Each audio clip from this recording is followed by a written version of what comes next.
आओ प्रिय, बैठो। आज मैं तुम्हें उस दिन की कथा सुनाना चाहता हूँ जिस दिन संसार ने केवल एक युद्ध देखा था, लेकिन मैंने एक मनुष्य के भीतर उठते हुए सबसे बड़े युद्ध को देखा था। लोग उसे महाभारत का युद्ध कहते हैं, वे उसे इतिहास का सबसे महान युद्ध कहते हैं, लेकिन मेरे लिए वह केवल अस्त्रों और शस्त्रों का संघर्ष नहीं था। वह मनुष्य के धर्म, उसके मोह, उसके भय और उसके कर्तव्य का सामना था। तुमने अनेक बार महाभारत का नाम सुना होगा, शायद उसकी कथा भी सुनी होगी, लेकिन आज मैं तुम्हें वही कथा सुनाऊंगा जैसी मैंने उसे स्वयं देखा था। क्योंकि उस दिन मैं केवल एक दर्शक नहीं था, मैं अर्जुन का सारथी था। कुरुक्षेत्र, उस विशाल भूमि पर दो सेनाएं आमने सामने खड़ी थीं। हजारों रथ, लाखों योद्धा, हाथियों की गर्जना, घोड़ों की टापें और हर दिशा में एक ऐसा मौन जो किसी भी क्षण टूटने वाला था। वहां केवल राजा नहीं खड़े थे, वहां पुत्र अपने बड़ों के सामने थे, शिष्य अपने गुरु के सामने थे, भाई अपने ही भाइयों के सामने थे। उस भूमि पर खड़ा प्रत्येक व्यक्ति कुछ न कुछ खोने वाला था। बहुत लोग सोचते हैं कि महाभारत केवल राज्य के लिए लड़ा गया था। यदि ऐसा होता तो शायद यह कथा कभी अमर ना होती। नहीं, उस दिन जो होने जा रहा था वह केवल हस्तिनापुर के सिंहासन का निर्णय नहीं था। उस दिन यह भी तय होना था कि जब मनुष्य का हृदय और उसका कर्तव्य एक दूसरे के सामने खड़े हो जाए, तब वह किसका साथ देगा। लेकिन इस कथा की शुरुआत रणभूमि से नहीं होती, इसकी शुरुआत होती है हस्तिनापुर के राजमहल से। वहां एक राजा बैठा था जिसने जीवन भर संसार को अपनी आंखों से अंधेर से देखा। धृतराष्ट्र। वह जन्म से अंधा था, इसलिए वह कुरुक्षेत्र नहीं जा सकता था।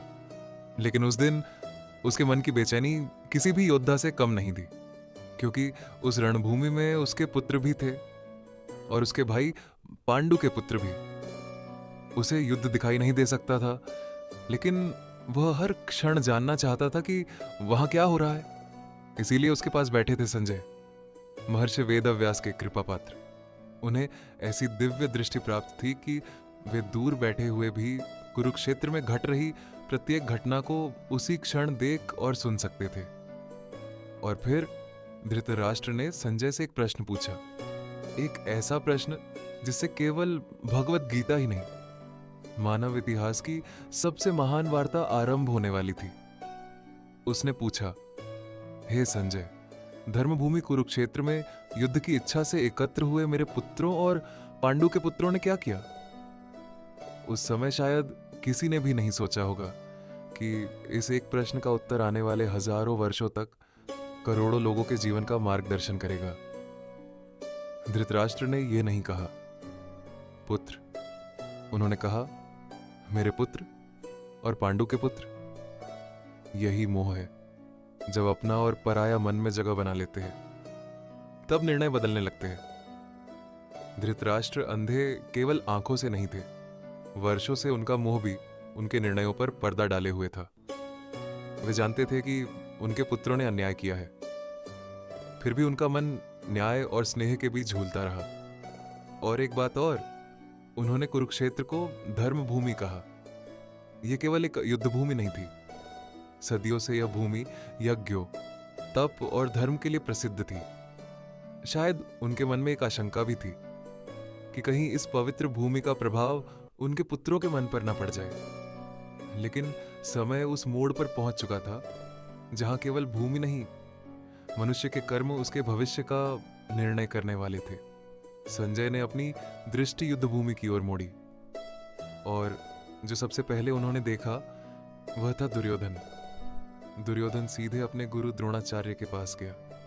उसके चेहरे पर आत्मविश्वास दिखाई देता था, लेकिन उसके शब्द कुछ और कह रहे थे। उसने सामने खड़ी पांडवों की सेना की ओर इशारा करते हुए कहा, गुरुदेव देखिए, पांडुपुत्रों की यह विशाल सेना जिसे आपके ही शिष्य धृष्टद्युम्न ने व्यवस्थित किया है। ध्यान दिया, दुर्योधन के पास सेना अधिक थी। उसके पास भीष्म पितामह जैसे अपराजय योद्धा थे, कर्ण था, कृपाचार्य थे, अश्वत्थामा था। फिर भी उसकी पहली नजर अपनी शक्ति पर नहीं गई, उसकी पहली नजर सामने वाले की ताकत पर गई। जब मन में भय छिपा हो तब व्यक्ति अक्सर अपनी शक्ति से पहले सामने वाले की शक्ति गिनने लगता है। उसने एक एक करके पांडवों के प्रमुख योद्धाओं का उल्लेख किया। भीम, अर्जुन, सात्यकी, विराट, द्रुपद, अभिमन्यु और अनेक ऐसे वीर जिनके साहस की चर्चा पूरे आर्यावर्त में होती थी। फिर उसने अपने पक्ष के योद्धाओं की ओर देखा। भीष्म, द्रोण, कर्ण, कृपाचार्य, अश्वत्थामा और अन्य अनेक महारथी। वह सबको यह विश्वास दिलाना चाहता था कि उसकी सेना अडिग है। लेकिन कभी कभी जितना अधिक मनुष्य अपने साहस की घोषणा करता है उतना ही वह अपने भीतर के डर को छिपा रहा होता है। और फिर उसने एक आदेश दिया, सभी अपने अपने स्थान पर रहे और सबसे पहले भीष्म पितामह की रक्षा करें। सोचो, जिस सेना के पास इतने महारथी हों, उसका पहला आदेश एक व्यक्ति की रक्षा करना क्यों बना? क्योंकि दुर्योधन जानता था उस दिन उसकी सबसे बड़ी ताकत केवल उसकी सेना नहीं थी, वह थे भीष्म पितामह। दुर्योधन के शब्द अभी समाप्त ही हुए थे और तभी भीष्म पितामह आगे बढ़े। वह केवल कौरवों के सेनापति नहीं थे, वे उस वंश की सबसे बड़ी शक्ति थे। उनके अनुभव, उनके पराक्रम और उनके संकल्प पर पूरी कौरव सेना का विश्वास टिका हुआ था। उन्होंने दुर्योधन की ओर देखा जैसे कह रहे हो, और अगले ही क्षण उन्होंने अपना शंख उठाया। उस शंख की पहली ध्वनि ने पूरे कुरुक्षेत्र का मौन तोड़ दिया। ऐसा लगा मानो वर्षों से रुकी हुई सांस एक साथ बाहर निकल आई हो। उसके बाद नगाड़े बजे, भेरियां गूंज उठी। रणभेरी की आवाज चारों दिशाओं में फैल गई और देखते ही देखते पूरा कुरुक्षेत्र युद्ध की ध्वनियों से भर गया। लेकिन वो केवल शोर नहीं था, वो एक घोषणा थी। अब लौटने का मार्ग समाप्त हो चुका था। वर्षों का अपमान, अन्याय, प्रतीक्षा और अधूरे प्रश्न सब उसे क्षण में आकर खड़े हो गए थे। मैं अपने रथ पर बैठा था, मेरे साथ अर्जुन था। 4 सफेद अश्व हमारे रथ को स्थिर खड़े हुए थे। मैंने अपने हाथों में पंजन्य उठाया और अर्जुन ने अपना देवदत्त। हमने भी अपने शंख बजाए। उसके बाद भीम का पौंड्र गूंजा, युधिष्ठिर का अनंत विजय, नकुल और सहदेव। फिर एक एक करके पांडव पक्ष के सभी प्रमुख योद्धाओं के शंख पूरे आकाश में गूंज उठे। उस दिन दोनों सेनाएं केवल एक दूसरे को नहीं सुन रही थी, वे एक दूसरे के संकल्प को सुन रही थी। हर शंख मानो यह कह रहा था, अब जो होगा वह इतिहास बनेगा। संजय ने धृतराष्ट्र से कहा। उन शंखों की ध्वनि इतनी प्रचंड थी कि मानो आकाश और धरती एक साथ गूंज उठे हों। और उस ध्वनि ने धृतराष्ट्र के पुत्रों के हृदय तक को विचलित कर दिया। लेकिन जो सबसे बड़ी घटना होने वाली थी वह अभी हुई ही नहीं थी। युद्ध अभी शुरू नहीं हुआ था, कोई बाण अभी तक नहीं चला था, कोई योद्धा अभी तक घायल नहीं हुआ था। फिर भी मैं जानता था कुछ ही क्षणों में एक ऐसा युद्ध शुरू होने वाला है जो किसी रणभूमि पर नहीं, एक मनुष्य के भीतर लड़ा जाएगा। तभी अर्जुन ने मेरी ओर देखा। उसके हाथ में गांडीव था। उसके चेहरे पर वही आत्मविश्वास था जिसने उसे आर्यावर्त का महानतम धनुर्धर बनाया था। और उसने मुझसे एक ऐसी बात कही जिसने इस पूरे युद्ध का अर्थ बदल दिया। हे माधव, मेरा रथ दोनों सेनाओं के बीच ले चलिए। मैं देखना चाहता हूं कि आज मेरे सामने कौन कौन खड़ा है, किन लोगों ने दुर्योधन का साथ देने का निर्णय लिया है और आज मुझे किन के विरुद्ध युद्ध करना होगा। उसने केवल देखने की इच्छा व्यक्त की थी। उसे लगा वह अपने शत्रुओं को देखेगा। लेकिन जीवन में कुछ दृश्य ऐसे होते हैं जो हमारी आंखों के सामने नहीं, हमारे भीतर उतर जाते हैं। मैंने बिना कुछ कहे रथ आगे बढ़ा दिया। कभी कभी शब्दों से पहले सत्य को देखना आवश्यक होता है। यदि उस समय मैं अर्जुन को समझाने लगता तो शायद वह केवल मेरी बात सुनता। लेकिन मैं चाहता था कि वह स्वयं देखे, स्वयं अनुभव करे, क्योंकि कुछ सीखे केवल अनुभव से ही जन्म लेती है। मैंने रथ वहीं रोका। जहां सामने भीष्म पितामह खड़े थे, वहीं द्रोणाचार्य भी थे। वे लोग जिनके चरण छूकर अर्जुन ने युद्ध की कला सीखी थी। मैंने उसकी ओर देखा और शांत स्वर में कहा, अर्जुन देखो, बस इतना ही। मैंने उससे युद्ध करने को नहीं कहा, मैंने उसे साहस रखने को भी नहीं कहा। मैंने केवल कहा देखो, और उसने देखना शुरू किया। उसकी दृष्टि धीरे धीरे एक छोर से दूसरे छोर तक गई। उसे केवल सैनिक दिखाई नहीं दिए, उसे अपने लोग दिखाई दिए। भीष्म पितामह, द्रोणाचार्य, मामा, भाई, मित्र, भतीजे, संबंधी, हर ओर ऐसे चेहरे थे जिनके साथ उसने जीवन के अनगिनत वर्ष बिताए थे। कुछ लोगों को वह बचपन से जानता था, कुछ ने उसे चलना सिखाया था, कुछ ने उसे धनुष उठाना सिखाया था, और आज उन्हीं लोगों पर उसे बाण चलाने थे।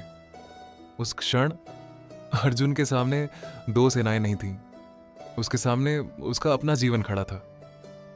मनुष्य जब तक किसी निर्णय को दूर से देखता है वह सरल लगता है, लेकिन जब वही निर्णय उसके अपने लोगों से जुड़ जाता है तब सबसे दृढ़ मन भी डगमगा सकता है। मैं अर्जुन के चेहरे को देख रहा था, उसकी आंखें बदल चुकी थीं। कुछ क्षण पहले जो योद्धा युद्ध के लिए तैयार खड़ा था, अब वही अपने भीतर किसी और युद्ध में उतर चुका था। और मैं जानता था अब उसके प्रश्न बदलने वाले हैं। अब वो मुझसे यह नहीं पूछेगा कि युद्ध कैसे जीता जाता है, अब वह पूछेगा कि अपने ही लोगों के विरुद्ध खड़े होकर कोई अपने मन को कैसे जीतता है। और अगले ही क्षण मैंने अपने सबसे प्रिय मित्र अर्जुन को भीतर से टूटते हुए देखा। उसने धीरे से मेरी ओर देखा और पहली बार उसकी आवाज बदल चुकी थी। माधव, इन सबको इस तरह अपने सामने खड़ा देखकर मेरा शरीर साथ नहीं दे रहा। मेरे हाथ कांप रहे हैं, मेरा मुंह सूख रहा है, पूरे शरीर में कंपन हो रहा है। गांडीव, जिसे मैंने कभी अपने हाथों से गिरने नहीं दिया, आज वह भी मुझसे संभाला नहीं जा रहा। मैं खड़ा भी नहीं रह पा रहा। मेरा मन जैसे बिखरता जा रहा है। सुनने में ये केवल कुछ वाक्य लग सकते हैं, लेकिन उस दिन मैंने एक ऐसे योद्धा को देखा जिसने कभी किसी युद्ध से डरना नहीं सीखा था, और फिर भी वह कांप रहा था। ध्यान रखना, अर्जुन को मृत्यु से भय नहीं था, वह युद्ध से भी नहीं डरता था। उसे डर था उस युद्ध के परिणाम से। कई बार जीवन में तलवारें नहीं, रिश्ते हमें कमजोर बना देते हैं। जब सामने कोई अनजान व्यक्ति हो, निर्णय आसान होता है, लेकिन जब सामने वही लोग हो जिनके साथ बचपन बीता हो, तब मन कर्तव्य और प्रेम के बीच फंस जाता है। अर्जुन ने फिर कहा, माधव, मुझे शुभ संकेत दिखाई नहीं दे रहे। मुझे इस युद्ध में कोई भलाई नजर नहीं आती। यदि इसकी कीमत अपने ही लोगों का जीवन है, तो ऐसी विजय का क्या अर्थ है? मुझे राज्य नहीं चाहिए, मुझे सुख नहीं चाहिए, मुझे ऐसा जीवन भी नहीं चाहिए जिसमें अपने ही लोग ना हो। आखिर हम राज्य किसके लिए चाहते हैं? सुख किसके साथ बांटना चाहते हैं? यदि वही लोग आज हमारे सामने खड़े हैं, तो फिर इस जीत का क्या मूल्य रह जाएगा? मैं उसकी हर बात सुन रहा था। मैंने उसे रोका नहीं, क्योंकि कभी कभी मन को शांत करने से पहले उसे बोल लेने देना जरूरी होता है। अर्जुन की नजर फिर भीष्म पितामह पर गई, फिर द्रोणाचार्य पर। उसकी आवाज और धीमी हो गई।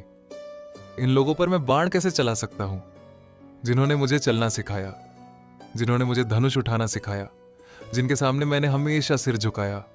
आज उन्हीं के सामने हथियार उठाऊं? नहीं माधव, यदि तीनों लोकों का राज्य भी मिल जाए, तब भी मैं इनके प्राण लेकर उसे स्वीकार नहीं कर सकता। फिर यह पृथ्वी का छोटा सा राज्य, उसके लिए इतना बड़ा पाप क्यों करूं? उस समय यदि तुम वहां खड़े होते, तो शायद तुम भी अर्जुन की बात से सहमत हो जाते। उसकी बातें गलत नहीं लग रही थी, उसकी करुणा सच्ची थी, उसका प्रेम भी सच्चा था। लेकिन जीवन में केवल भावना का सच्चा होना निर्णय को सही नहीं बना देता। यही कारण था कि मैंने अभी तक एक भी उत्तर नहीं दिया।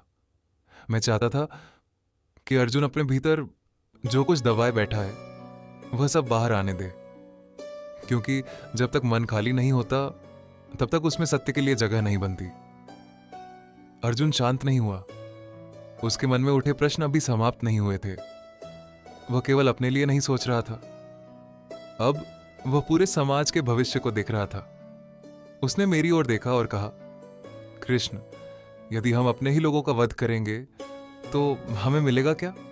राज्य, सुख, या फिर ऐसा अपराध जो जीवन भर हमारा पीछा करेगा? वे चाहे लोभ में अंधे हो गए हों, उन्हें चाहे अपने कर्मों का परिणाम दिखाई ना दे रहा हो, लेकिन हम तो सब समझते हैं, फिर हम वही गलती क्यों करें? मैं उसकी बात सुन रहा था और मैं समझ रहा था। अर्जुन अब युद्ध की बात नहीं कर रहा था, वह धर्म की बात कर रहा था। लेकिन उसके भीतर धर्म और मोह दोनों एक दूसरे में घुल चुके थे। उसने आगे कहा, जब एक परिवार टूटता है तो केवल लोग नहीं मरते, उस परिवार की परंपराएं भी टूट जाती है। संस्कार समाप्त होने लगते हैं, बच्चे दिशाहीन हो जाते हैं और धीरे धीरे समाज भी बिखरने लगता है। यदि घर ही नहीं बचेंगे तो धर्म कहां बचेगा? यदि आने वाली पीढ़ियों को सही मार्ग ही ना मिले तो इस विजय का क्या अर्थ होगा? उसकी आंखों में आंसू नहीं थे, लेकिन उसके शब्द बता रहे थे, वह भीतर से टूट चुका है। तुम्हें एक बात समझनी होगी, मनुष्य जब भावनाओं से भर जाता है तो वह हर बात के पक्ष में तर्क भी ढूंढ लेता है, और वही तर्क उसे सही भी लगने लगते हैं। अर्जुन जो कह रहा था उसमें बहुत कुछ सत्य था। युद्ध सचमुच परिवारों को तोड़ता है, युद्ध आने वाली पीढ़ियों को भी प्रभावित करता है। युद्ध में कोई वास्तव में जीतता नहीं, लेकिन कभी कभी सिर्फ परिणाम देखकर लिया गया निर्णय कर्तव्य से दूर भी ले जाता है। यही जीवन की सबसे कठिन परीक्षा है, जब तुम्हारा मन तुम्हें एक दिशा में खींच रहा हो और तुम्हारा कर्तव्य दूसरी दिशा में बुला रहा हो, तब सही क्या है? अर्जुन उसी प्रश्न के बीच खड़ा था। उसे लग रहा था, यदि वह युद्ध करेगा तो पाप होगा, और यदि युद्ध नहीं करेगा तो शायद वह अपने ही धर्म से दूर चला जाएगा। मैंने अब भी उसे नहीं रोका।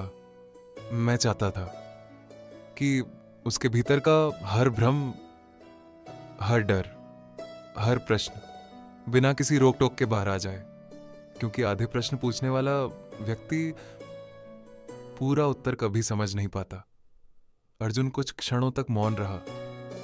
उसकी नजर अभी भी युद्ध भूमि पर थी, लेकिन उसका मन अब वहां नहीं था। फिर उसने धीमे स्वर में कहा, माधव, यदि निहत्थे और बिना किसी प्रतिरोध के भी धृतराष्ट्र के पुत्र मुझे मार दे तो भी शायद वही मेरे लिए अधिक अच्छा होगा। ये वही अर्जुन था जिसके साहस की चर्चा पूरे आर्यावर्त में होती थी, जिसने असंख्य युद्ध जीते थे, जिसके हाथों में गांडीव केवल एक धनुष नहीं, उसकी पहचान था।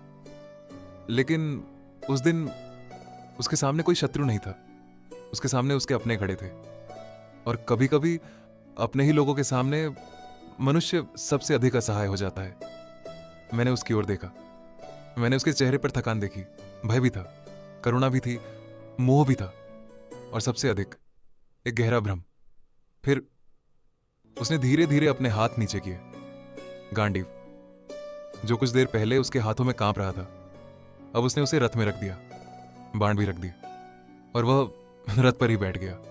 सिर झुका हुआ था, आंखें युद्ध भूमि की ओर थी, लेकिन भीतर सब कुछ जैसे थम गया था। दोनों सेनाएं वो अब भी सामने खड़ी थी। शंख बज चुके थे, हथियार तैयार थे, पूरा आर्यावर्त उस युद्ध की प्रतीक्षा कर रहा था।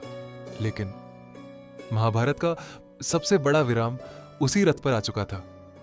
उस दिन लोगों को लगा एक योद्धा युद्ध से पीछे हट गया है, लेकिन मैं जानता था यह अंत नहीं था। यही वो क्षण था जहां से एक ऐसा संवाद शुरू होने वाला था जो केवल अर्जुन के लिए नहीं, हर उस व्यक्ति के लिए था जो कभी अपने कर्तव्य और अपनी भावनाओं के बीच खड़ा हुआ हो। अर्जुन अकेला नहीं था। हर युग में, हर घर में, हर मनुष्य के जीवन में एक कुरुक्षेत्र आता है, जहां एक ओर कर्तव्य खड़ा होता है और दूसरी ओर अपने, जहां सही रास्ता दिखाई देता है लेकिन उस पर चलने का साहस नहीं होता। उस दिन अर्जुन के पास प्रश्न थे और मेरे पास उत्तर, लेकिन यदि मैं उसके प्रश्न पूरे सुने बिना उत्तर देने लगता तो शायद वो मेरे शब्द सुनता, उन्हें समझ नहीं पाता। इसलिए मैं मौन रहा, क्योंकि कभी कभी मौन सबसे बड़ी तैयारी होता है। आज पहला अध्याय यहीं समाप्त होता है। युद्ध अभी शुरू नहीं हुआ, लेकिन एक मनुष्य का भ्रम अपने चरम पर पहुंच चुका है और यहीं से भगवत गीता वास्तव में आरंभ होती है। अगली बार मैं अर्जुन को युद्ध की नीति नहीं बताऊंगा, मैं उसे उसके मन का सत्य दिखाऊंगा। और शायद यदि तुम भी अपने जीवन के किसी कुरुक्षेत्र में खड़े हो तो तुम्हें अपने प्रश्नों के उत्तर भी वहीं मिल जाए। मैं तुम्हारी प्रतीक्षा करूंगा।